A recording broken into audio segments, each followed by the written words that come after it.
तो गाइस आज हम बना रहे हैं कड़क चाय दूध पत्ती। और ये देख सकते हैं हमारा इमरानी, ये यहाँ पे शर्मा रहा है।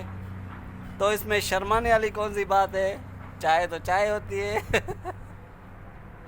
जी तो गाइस आज गैस का बड़ा मसला है, तो हम आज बाहर चाय बना रहे हैं। ये देख सकते हैं गली है और ये देख सकते हैं हमारी चाय बनती है।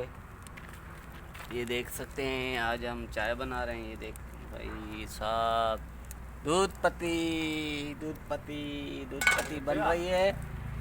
और ये हमारा सेक्रेटरी साहब, ये हम गली में खड़े हैं, ये हमारी चाय बन रही है। और हमारा सेक्रेटरी साहब इधर खड़ा है, ये देख सकते हैं सेक्रेटरी, ये हमारा इंचार्ज है। सही है, इंचार्ज नहीं हो, ये भी चाय बनाने वाला है, नखरे कर रहा है। सही है ना, एक ही जैसे है। ये देखते हैं, ये देखें गाइस, ये लड़का देखे बैठा हुआ है, हम चाय बना रहे हैं। तो हमारे YouTube चैनल को सब्सक्राइब करें, लाइक करें, शेयर करें। ओए बस इतनी भी धूम क्या करेगा, बस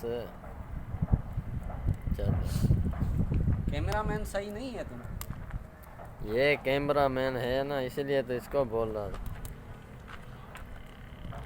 कुछ बोल भाई। चाय तो बहुत अच्छी बना ये रहा है। हमारी कड़क चाय दूध पत्ती, ये हमारा कैमरामैन बना रहा है वीडियो।